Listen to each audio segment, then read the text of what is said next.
There's recently been things on the news dealing with the fact that it's 2019, and of course in 1619 was the first year that slaves were brought into the United States. So there's of course quite a few people in the news media wanting to make a big deal about how horrible the United States was to have slaves. Before we get into the slavery being, of course, is an evil thing, but it has also been a major component of history from the Mesopotamians on.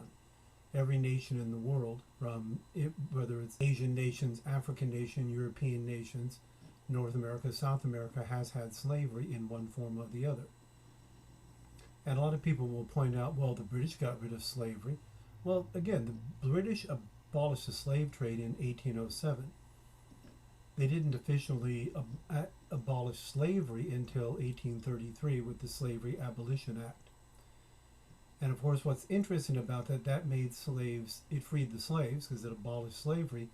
And what the British government did is that it paid out about 20 million pounds, that would be about 16 billion pounds sterling today, back in 1833, of course.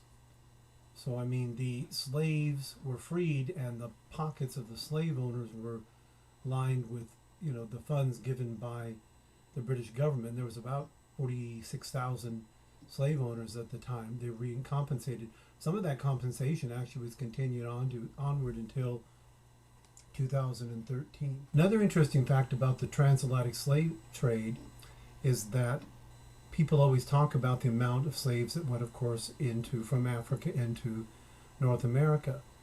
But when you actually look at it, between 1500 and about 1870, of course, Civil War, only about 6% of Africans actually went to the east coast of North America. About 11 or 12 million slaves were brought into South America.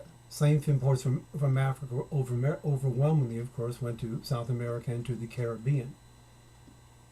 And the United States, were known for its slavery, of course, but the ones in Brazil, in Colombia, and in Bolivia, I mean, the conditions were much worse and much more difficult for them than they were for American slaves.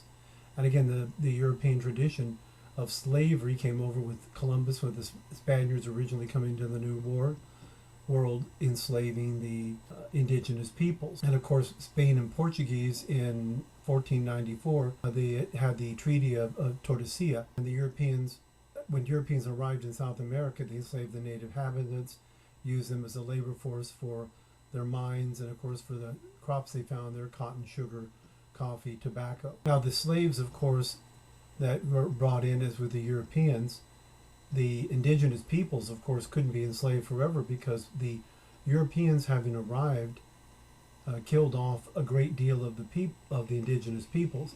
And people, yes, the brutal of killing and all that. No, that actually mostly it's disease. 99% of Native Americans that died in North and South America were killed by disease. Large population areas bred influenza, bred smallpox. Those diseases came into the New World, and they devastated people who had no possible immunity to them. There is not an actual estimate of how many natives there were in the Americas.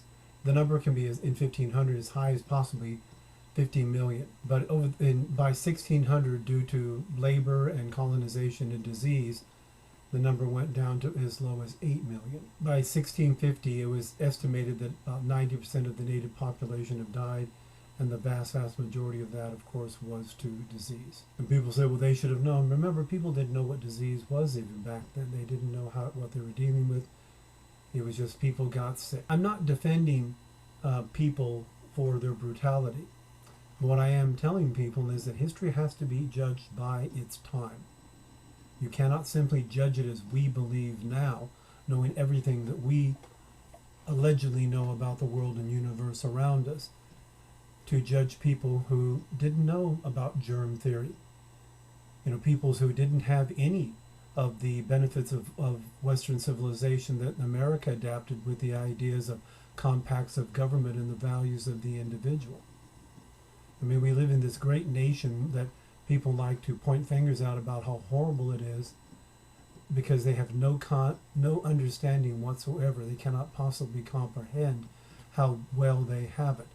They have the best of anybody in the history of the world are the people that are living in the modern world today. Thank you very much.